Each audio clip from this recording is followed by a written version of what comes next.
విలేకరులు కూడా అన్న ఈ తీరుగా చేస్తే బాగుంటుంది, ఈ ప్రాంతం అభివృద్ధి చెందాలని చెప్పినప్పుడల్లా మరి మీ సూచనల మేరకు కూడా మా టీఆర్ఎస్ పార్టీ సభ్యులను గులాబీ కుటుంబ సభ్యులతోని అనేక కార్యక్రమాలు చేసిన విషయాన్ని కూడా ఈ సందర్భంగా తెలియజేస్తున్నాం.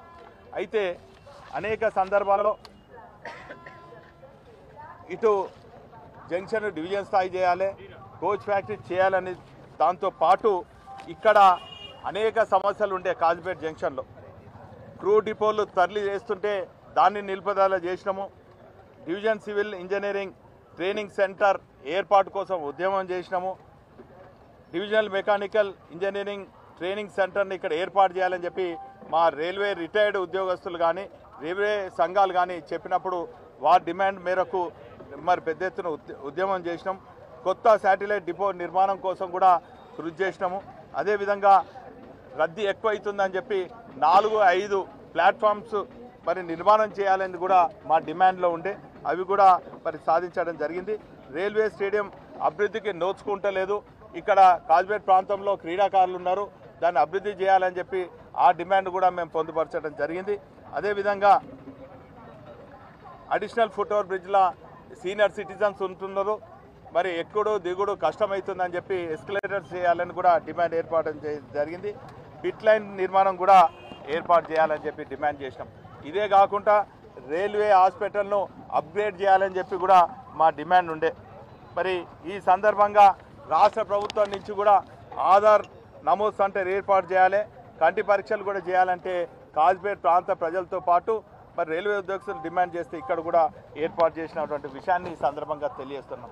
అదేవిధంగా మా రైల్వే రిటైర్డ్ ఉద్యోగస్తులకు పెన్షన్ తీసుకుంటున్నాం, చెట్ల కింద ఉంటున్నాము, మాకు సుమారు 2-3 వేల మంది ఉంటారని చెప్పి ఆనాడు రిటైర్డ్ రైల్వే ఎంప్లాయీస్ పెద్దలు ఎస్ఆర్వి అయితేనేమి ఇంకా అనేక మంది పెద్దలందరూ కూడా డిమాండ్ చేస్తే మేము మరి అక్కడ 120 గజాల స్థలంతో పాటు సొంత డబ్బులతోని మరి ఇవన్నీ కూడా నిర్మాణం చేసి మా రైల్వే పెన్షనర్స్ కానీ రైల్వే రిటైర్డ్ ఎంప్లాయీస్ వాళ్ళకు బ్రహ్మాండమైనటువంటి వసతి కల్పించినటువంటి విషయాన్ని కూడా ఈ సందర్భంగా గుర్తు చేస్తున్నాం. ఇదే కాకుండా ఈ కోచ్ ఫ్యాక్టరీ అనేది సమైక్య రాష్ట్రంలో మొదలై కొన్ని అనివార్య కారణాల వల్ల ఆగినప్పటికీ తెలంగాణ ఉద్యమం ఎప్పుడైతే మళ్ళా పునఃప్రారంభమైందో, కేసీఆర్ గారి నాయకత్వంలో తెలంగాణ ఉద్యమం ఎప్పుడైతే ప్రారంభమైందో అప్పుడు ఆ తెలంగాణ ఉద్యమంతో పాటు ఈ కాజీపేటలో కోచ్ ఫ్యాక్టరీ రావాలని చెప్పి మరొక్కసారి కోచ్ ఫ్యాక్టరీ సాధన కోసం ఉద్యమించినటువంటి విషయాన్ని ఈ సందర్భంగా గుర్తు చేస్తున్నాం.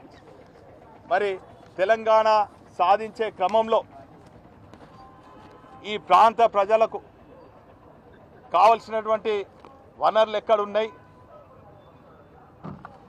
ఏ పరిశ్రమలు ఏం పెడితే బాగుంటుందని చెప్పి ఆనాటి ఉద్యమ నేత తెలంగాణ తొలి ముఖ్యమంత్రి కేసీఆర్ గారు తెలంగాణ రాకముందే తెలంగాణ ప్రక్రియ ప్రారంభం కాగానే మరి ఉద్యమకారులతోని జయశంకర్ గారు కానీ కీర్తిశేషులు జయశంకర్ గారు కానీ కీర్తిశేషులు జయశంకర్ గారు ఇంకా అనేక మంది మేధావులతోని చర్చించి తెలంగాణ ప్రక్రియ ప్రారంభం కాగానే విభజన చట్టంలో ఏ హామీలు పెట్టాలి, ఏవి ప్రాంతానికి అవసరం అని చెప్పి భావించి మరి ఉమ్మడి వరంగల్ జిల్లాకు రావాల్సినటువంటి ప్రజల డిమాండ్ మేరకు కోచ్ ఫ్యాక్టరీ సాధన, జంక్షన్ డివిజన్ స్థాయి చేయాలి, అదేవిధంగా బయ్యారంలో ఉక్కు ఫ్యాక్టరీ పెట్టాలి, ములుగులో ట్రైబల్ యూనివర్సిటీ ఏర్పాటు చేయాలని చెప్పి ఆనాటి ఉద్యమ నేత తెలంగాణ తొలి ముఖ్యమంత్రి కేసీఆర్ గారు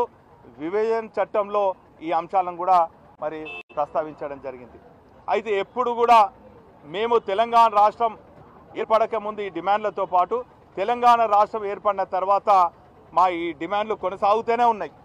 తెలంగాణ తొలి ముఖ్యమంత్రి కేసీఆర్ గారు అయిన తర్వాత రైల్వే మంత్రి మొదట బీజేపీలో సురేష్ ప్రభు గారు ఉండే. సురేష్ ప్రభు గారు మరి మేము ముఖ్యమంత్రి